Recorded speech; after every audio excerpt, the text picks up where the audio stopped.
রবীন্দ্রনাথ ঠাকুরের কৃপণ।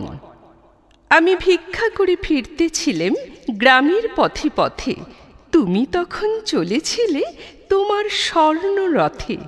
অপূর্ব এক স্বপ্ন সম লাগতেছিল চক্ষে মম। কি বিচিত্র শোভা তোমার, কি বিচিত্র সাজ! আমি মনে ভাবতেছিলেম এ কোন মহারাজ। আজি শুভক্ষণে রাত পোহালো, ভেবেছিলেম তবে আজ আমারে দ্বারে দ্বারে ফিরতে নাহি হবে। বাহির হতে নাহি হতে কাহার দেখা পেলেম পথে। চলিতে রথ ধনধান্য ছড়াবে দুই ধারে, মুঠা মুঠা কুড়িয়ে নেব নেব ভারে ভারে। দেখি সহসা রথ থেমে গেল আমার কাছে এসে। আমার মুখপানে চেয়ে নামলে তুমি হেসে।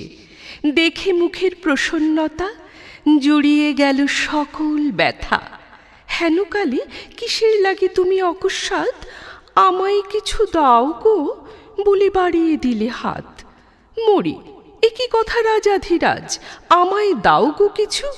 শুনে ক্ষণকালের তরে রইনু মাথা নিচু। তোমার কি বা অভাব আছে ভিখারি ভিক্ষুকের কাছে? এ কেবল কৌতুকের বশে আমায় প্রবঞ্চনা।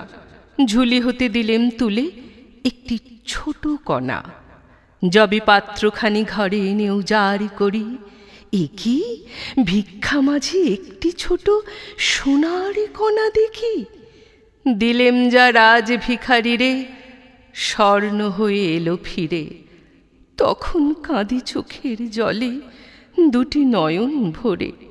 তোমায় কেন দেইনি আমার সকল শূন্য করে।